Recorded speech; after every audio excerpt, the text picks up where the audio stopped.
This notice informs you that you are in direct violation of the HOA covenants. Your permit is invalid according to these official records.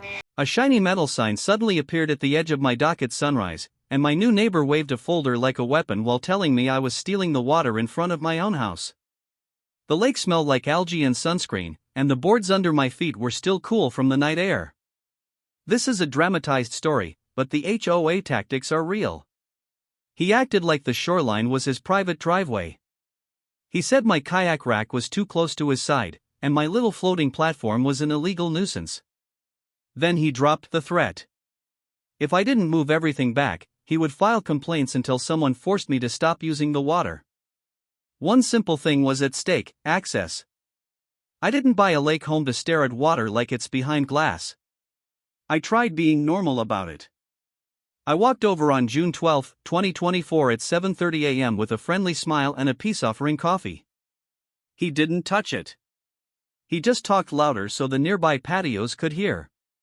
He said, "I have paperwork. You have attitude." Two other neighbors suddenly found their shoes fascinating and avoided my eyes like I was contagious. That afternoon, I got an official-looking warning notice slid under my door. No logo, no real letterhead, just fancy words and a deadline. It claimed I was encroaching and needed to restore the boundary. I laughed once, then my stomach sank. People love rules when they think rules can bully someone else. I emailed the community office asking for the source of the complaint and the exact map they used. The reply was a cold one-liner. Comply first. Ask later. Fine. I went full calm. I lined up photos, emails, and call logs in a binder. I took new pictures at different times, morning and dusk, showing where my dock posts actually sat. I recorded the sound of his leaf blower roaring at 6:05 a.m. right when I tried to talk again, just to show his friendly vibe. Then I requested the public shoreline records through the normal process, because feelings aren't facts. A week later, the clerk handed me a thick packet that smelled like old paper and toner. The file landed with 57 pages, and the first map made me blink twice. The property line didn't run where my neighbor insisted. It ran where my dock already was. Better yet, his recent improvement permit showed he'd tried to extend his own walkway but got denied for crossing the same boundary he was accusing me of crossing. I sent copies to the community office and asked for a review with a neutral compliance person.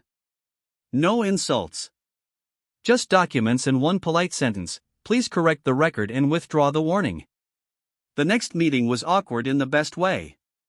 My neighbor showed up with his folder, but his smile slipped as soon as the compliance person flipped to the permit denial. His face went the color of boiled shrimp, and even the patio crowd went quiet.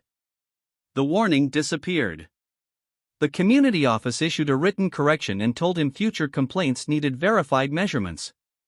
He didn't apologize, but he did stop waving papers like a magic wand.